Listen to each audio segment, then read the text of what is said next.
بسم اللہ الرحمن الرحیم بسم اللہ الرحمن الرحیم والصلاة والسلام علی اشرف الانبیاء والمرسلین وعلی آلہ وصحبہ وامتہ اجمعین اما بعد۔ عزیز طلبہ اکرام، سبق نمبر 99 پڑھیں گے، کتاب الطہارۃ، باب فی ترک الوضوء مما مست النار۔ یہ باب ہے جس کے اندر وضو کا ترک کرنا بیان ہوا ہے جب کسی ایسی چیز کو کھایا جائے جس کو آگ نے چھوا ہو۔ اور دوسرا باب انشاءاللہ باب التشدید فی ذالک، اسی سے متعلق ہے کہ وضو کرنے کے حوالے سے جو حکم بیان ہوا ہے اس سے متعلق جو احادیث ہوں گی۔ سبق کے موضوعات معمول کے مطابق ہیں، ان کو آپ ملاحظہ کر سکتے ہیں، اور گزشتہ سبق کا خلاصہ بھی آپ کے سامنے موجود ہے۔ ہم نے باب فی ترک الوضوء من مس المیتہ، اس کو گزشتہ ویڈیو میں پڑھا تھا۔ آج ہم شروع کریں گے باب فی ترک الوضوء مما مست النار۔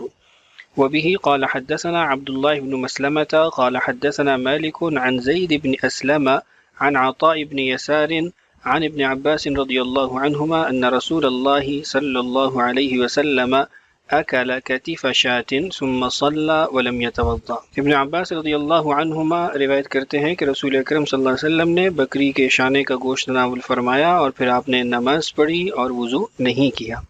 حدیث کی تخریج آپ کے سامنے موجود ہے، روایت حدیث کا تعارف بھی اسکرین پر۔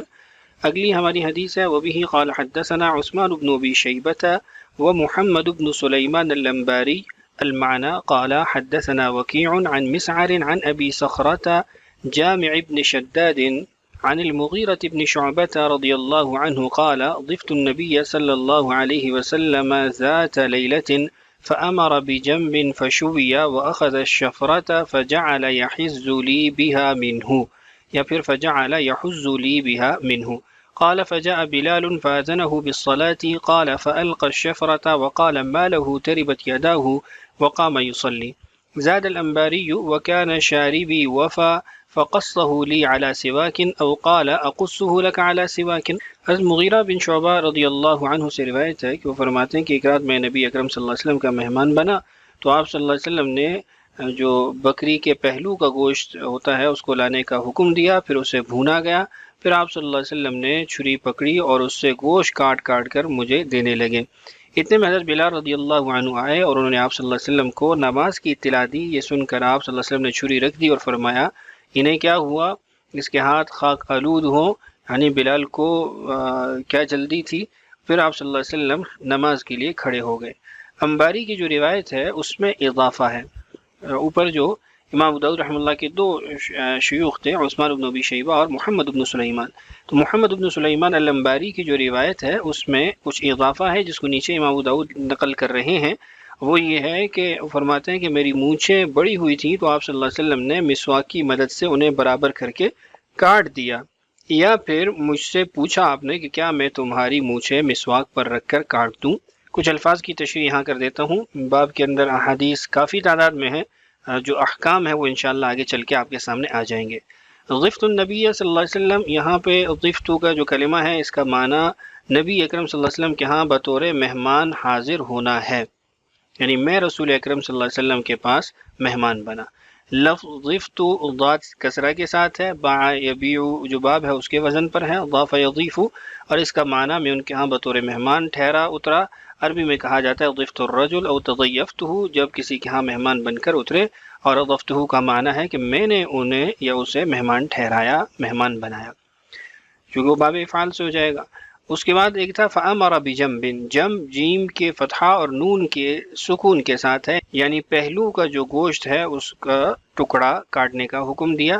المصباح میں ہے الجنب الجانب الجنبۃ بتحریک النون الجنبہ، انسان یا کسی اور چیز کے پہلو کو کہتے ہیں، اس کی جمع جنوبن آتی ہے۔ اور اسی طرح ایک لفظ تھا وَأَخَذَ الشَّفْرَةَ، لفظ الشفرہ شین معجمہ یعنی نقطوں والی، اور اس پہ فتحہ ہے اور فا کے اوپر ساکن ہے، اس سے مراد بڑی چھری ہے، اس کی جمع شفار آتی ہے، جیسے ضبیۃ ضباء ہے، اور شفرات مثل سجدہ و سجدات، اس وزن پر بھی اس کی جمع آتی ہے۔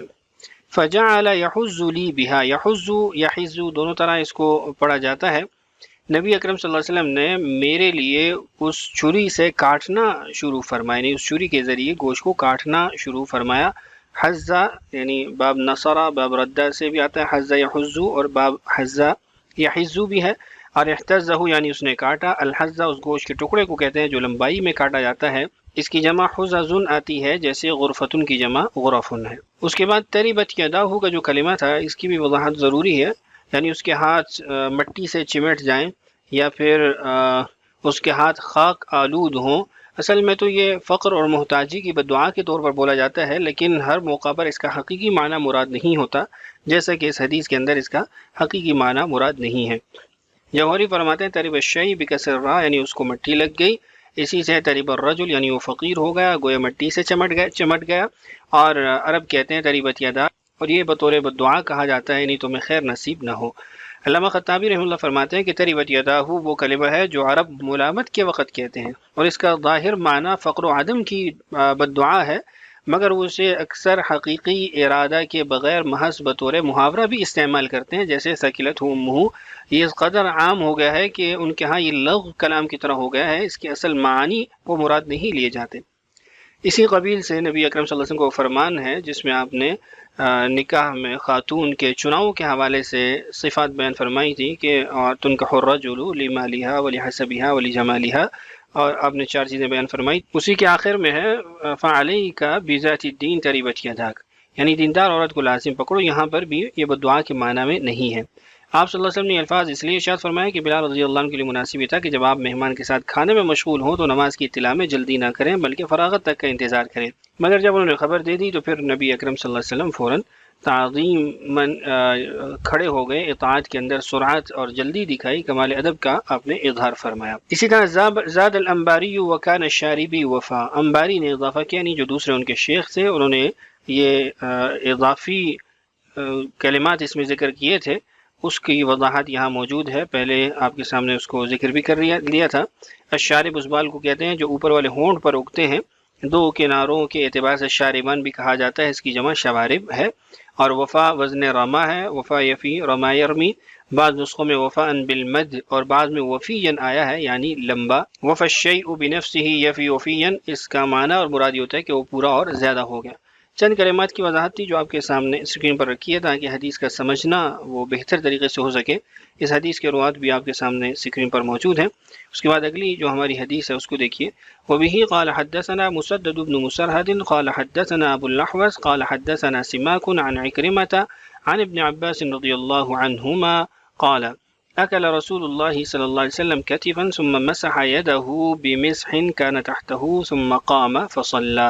ابن عباس رضی اللہ عنہ فرماتے ہیں کہ رسول اکرم صلی اللہ علیہ وسلم نے بکری کے شانے کا گوشت تناول فرمایا، پھر اس کے بعد آپ صلی اللہ علیہ وسلم نے اپنے ہاتھ کو صاف کیا اس کپڑے کے ساتھ، بالوں سے بنا وہ سخت کپڑا جو نیچے رکھا ہوا تھا، اس سے آپ نے ہاتھ صاف کیے، پھر اس کے بعد آپ کھڑے ہوئے اور نماز پڑھی۔ اس حدیث کی تقریب بھی آپ کے سامنے موجود ہے۔ مسح میم مکسورہ اور سین ساکنہ کے ساتھ بالوں سے بنے ہوئے سخت کپڑے کو کہا جاتا ہے۔ روایت حدیث آپ کے سامنے۔ وبه قال حدثنا حفص بن عمر النمري قال حدثنا همام عن قتادة عن يحيى بن يعمر عن ابن عباس رضي الله عنهما أن النبي صلى الله عليه وسلم انتهس من كتف ثم صلى ولم يتوضأ۔ اسی طرح ابن عباس رضی اللہ عنہ کی ایک اور روایت جس کے الفاظ یہ ہیں کہ نبی اکرم صلی اللہ علیہ وسلم نے اپنے اگلے دانتوں کے ذریعے بکری کے شانے کا گوشت جو ہے اس کو پکڑا، کھایا، اور آپ نے نماز پڑھی، وضو نہیں فرمایا۔ حدیث کی تخریج آپ کے سامنے۔ روایت حدیث کا تعارف بھی اسکرین پر موجود ہے۔ اکثر روایت کا چونکہ تعارف پہلے گزر چکا ہے اس لیے مختصر طور پہ آپ کے سامنے آتا ہے۔ وبه قال حدثنا ابراہیم بن الحسن الخثعمی قال حدثنا حجاج قال ابن جریج اخبرني محمد بن المنكدر قال سمعت جابر بن عبد الله رضي الله عنه يقول قربت للنبي صلى الله عليه وسلم خبزا ولحما فأكل ثم دعا بوضوء فتوضأ ثم صلى الظهر ثم دعا بفضل طعامه فأكل ثم قام إلى الصلاة ولم يتوضأ۔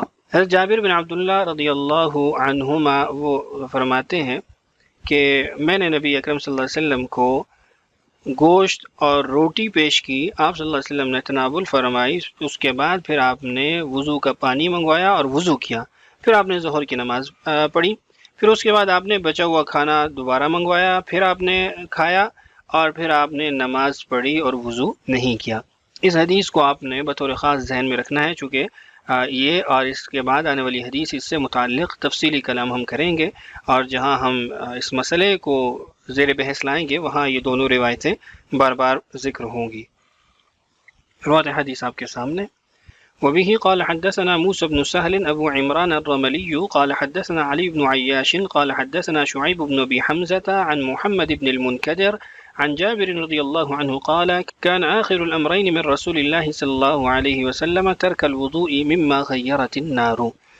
حضرت جابر رضی اللہ عنہ فرماتے ہیں کہ رسول اکرم صلی اللہ علیہ وسلم کا دو کاموں میں سے آخری کام، دو عملوں میں سے آخری عمل یہ تھا کہ آپ نے وضو ترک فرمایا اس چیز کے استعمال کے بعد، کھانے کے بعد جس کو آگ نے تبدیل کر دیا ہو، آگ نے اس کو پکایا ہو۔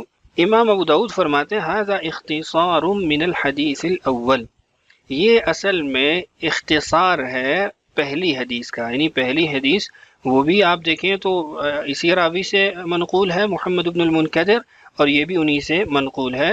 تو فرماتے ہیں کہ حضرت جابر کی ان دونوں روایتوں میں تعلق یہ ہے کہ پہلی والی روایت تفصیلی ہے، راوی نے اس روایت کو مختصر کرتے ہوئے ان الفاظ سے ذکر کر دیا۔ یہ تعویل یا یہ امام ابو داؤد رحمہ اللہ نے وضاحت کیوں کی؟ اس کی وجہ یہ ہے کہ امام ابو داؤد رحمہ اللہ کا مسلک وہ یہ نہیں ہے کہ کسی ایسی چیز کا استعمال کرنا جس کو آگ نے تبدیل کر دیا ہو اس سے وضو لازم نہیں آئے گا۔ ان کے ہاں وضو لازم آتا ہے، اور وہ یہ فرماتے ہیں کہ اصل میں یہ حدیث ناسخ نہیں ہے وضو کرنے والے احادیث یا وضو کرنے والے عمل کے، اس لیے کہ یہ اصل میں راوی نے اس کا اختصار کرتے ہوئے اس کو یوں بیان کر دیا ہے۔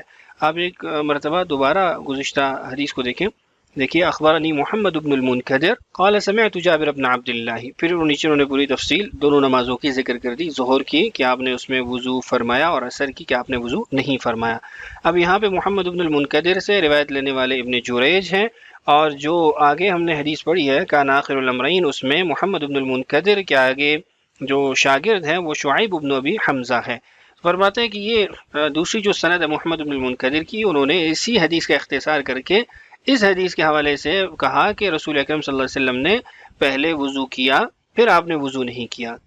اب اس کے بعد ہمارے پاس اور روایات ہیں جہاں وضو کرنے کا حکم ہے، تو امام ابو داؤد فرماتے ہیں اس لیے ہم اس کو ناسخ نہیں بنا سکتے۔ مزید تفصیلات انشاءاللہ آگے آنے والی ہیں، روایت حدیث آپ کے سامنے ہے۔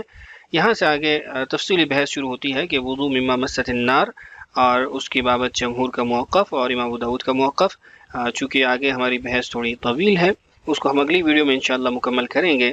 اللہ تعالی ہم سب کا حامی و ناصر ہو۔ السلام علیکم ورحمۃ اللہ وبرکاتہ۔